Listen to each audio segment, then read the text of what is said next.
fatite a sekel tiritu nunsu lalpan adem ani lekhei bachia lu chuma vai vut po itu nena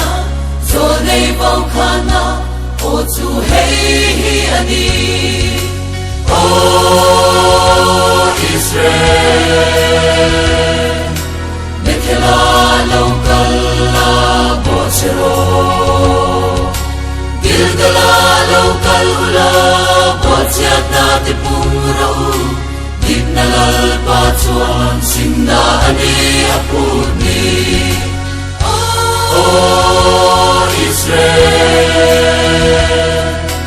Ipatian tok turin in peiro